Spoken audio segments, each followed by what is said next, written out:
Hey guys, in today's video, I'll be showing you how to do an oil change on one of these Mercury 75 4-strokes. So what we're going to do is hook it up to water, fire up the engine, and get it warmed up so we can drain the oil. And then what we're doing is replacing this oil filter located right here on the starboard side of the engine. So once the engine is warmed up, we will be able to drain the oil and be able to do the oil change.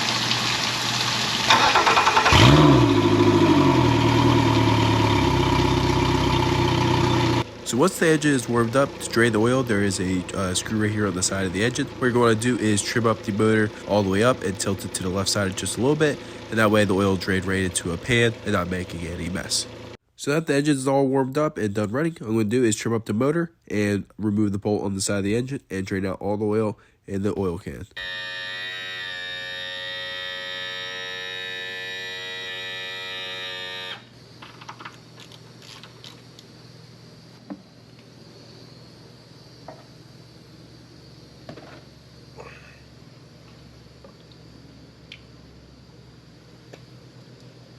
And as you guys can see, as long as you do this correctly, the oil will drain right into the pan.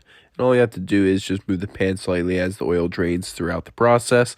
That way it doesn't leak anywhere on the floor and you'll make a mess at all in your shop. And as you guys can see here, when the oil is just about out, it'll start running down the lower unit just like this. You'll just position the pan so it doesn't drain on the floor.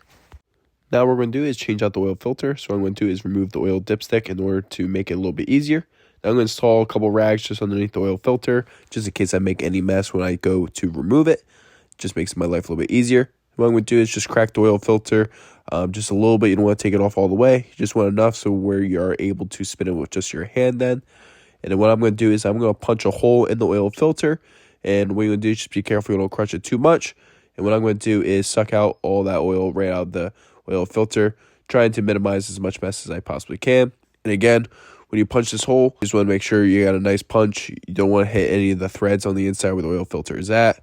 And then what you want to do is just crush it up inside and be able to stick that hose down in the oil filter and suck out any of the oil in there. And this way, this helps prevent as much mess as possible. Once we suck the decent amount out of the oil filter, what we do is start spinning the oil filter to where that hole is towards the bottom, almost towards the bottom of the cowling. What this does is now it allows all that oil that's maybe at the top of the filter to run down.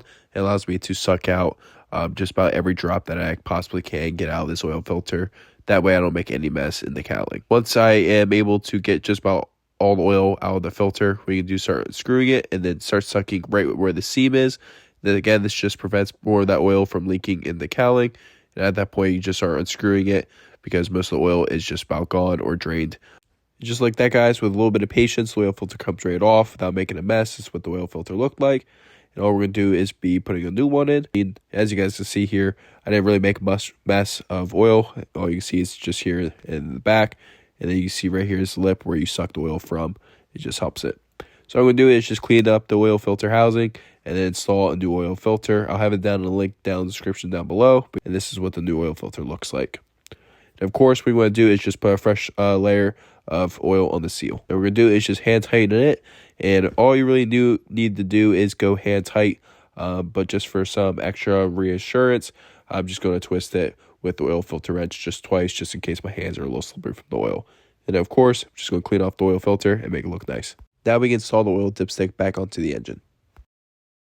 And just make sure you guys don't forget to do this. Make sure you screw in the drain plug that's located on the side of the engine. And just give it a good torque with a ratchet and make sure it doesn't want to come out. And then what we're going to do is just clean all the oil up off of the lower unit so we don't get any excess on the floor. Located on top of the power head, we're going to remove this oil cap. This is where we're going to fill up the engine. And usually on most 4-strokes on top of the engines or any one of the engines, they'll show what kind of oil and how much the oil will take. So on this specific motor, it was on top of the engine, and it's going to take 4.8 US quarts with an oil filter. And you can see here, it even has the two different options, either 2540 or 10W30, just depending on where you're living. So all I'm going to do is top off the oil with some 10W30. And like I said, it took about 4.8 US quarts. So I used a full gallon. I used just about all of this full quart just to get close. And then what we're going to do is check the dipstick. The first thing I'm going to do is just clean the dipstick off first right away. This will give me an accurate reading once I test it for the first time. So once you pull the dipstick, make sure you don't make any mess. And as you can see here, I got a good solid Since it's running down, it's kind of a little hard to tell for you guys, but it wasn't in the right zone, so you just want to be right here in this little thread spot. And what we do is thread on the cap back on top of the engine because the oil is all topped off. And that, guys, is how you do an oil change on one of these Mercury 75 4-strokes.